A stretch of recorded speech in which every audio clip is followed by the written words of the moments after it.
آپ جو ہے وہ اللہم اغفر لحینا و میتنا یہ دعا کرتے ہیں، یہ میت کے لیے نہیں، یہ آپ کے زندہ لوگوں کے لیے ہے۔ اللہم اغفر لحینا و میتنا و شاہدنا و غائبنا و صغیرنا و کبیرنا و ذکرنا و انثانا، اللہم من احییتہ منا فاحیہ علی الاسلام ومن توفیتہ منا فتوفہ علی الایمان، اللہم لا تحرمنا اجرہ ولا تفتنا بعدہ۔ اس میں پوری میت کے لیے دعا کیا کی گئی ہے؟ آپ کو نیت میں کہہ رہا ہے، وہ جو نیت کے خود ساختہ الفاظ ہیں کہ آپ نے نیت کرنی ہے فلاں فلاں دعا حاضر میت کے لیے، تو حاضر میت کے لیے تو دعا ہی نہیں پڑتا آپ کا مولوی، وہ تو جھٹکا لگا رہا ہے، اس میں تو کوئی لفظ اس میت کے لیے نہیں ہے سوائے اس کے وہ میتنا، اللہ تعالیٰ ہماری جتنے بھی مردہ ہیں ان سب کو معاف کر دے، ایک لفظ صرف ایک، مغفر لمیتنا، بس ہماری میت کو معاف فرما دے۔ اللہ کے رسول صلی اللہ علیہ وسلم کی دعائیں ہیں، وہ سیکھیے، مولویوں کو کہیے سنائیے دعائیں، آپ نے ہمارے بزرگ کا جنازہ پڑھانا ہے۔ اللہم اغفر لہ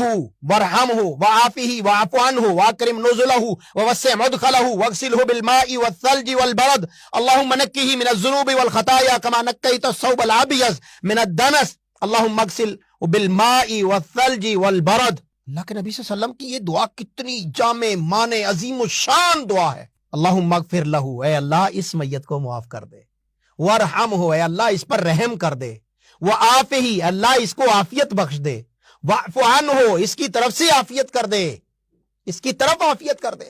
زندوں کے ساتھ بھی فراڈ کر رہے ہیں اور مردوں کو بھی نہیں بخش رہا ہے، ان کے ساتھ بھی فراڈ کیا جا رہا ہے۔ جہاں حکم ہے دعا کرنے کا اور دعا میں اخلاص پیدا کرنے کا، وہاں مولوی کو دعا نہیں آ رہی، وہاں پڑھنی نہیں ہے، اور اس کے بعد جب آپ نے السلام علیکم رحمۃ اللہ، السلام علیکم رحمۃ اللہ کر دیا تو اس کے بعد گھیرا ڈال کے کھڑے ہو گئے،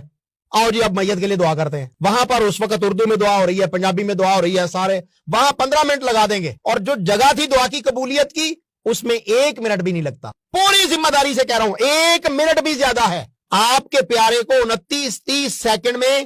فارغ کر دیا جاتا ہے۔ آپ اپنے میتوں سے خیر خواہی کیجئے، اپنے علماء کو پکڑیے، پوچھئے کہ آپ یہ دعا جو نبی کریم صلی اللہ علیہ وسلم نے سکھائی ہے وہ کیوں نہیں پڑھتے؟ تو نبی کریم صلی اللہ علیہ وسلم سے بے شمار دعائیں ہیں نماز جنازہ کے متعلق، ان دعاؤں کو یاد کرنا چاہیے، ان دعاؤں کو پڑھنا چاہیے، اور علماء کو چاہیے کہ اپنے عوام کا جنازہ جو ہے وہ سنت کے مطابق پڑھائیں، بدعات سے چھوڑیں، توبہ کریں، اور اپنے نبی کریم صلی اللہ علیہ وسلم سے محبت کا، عقیدت کا، احترام کا رشتہ جو ہے اس کو بحال کریں۔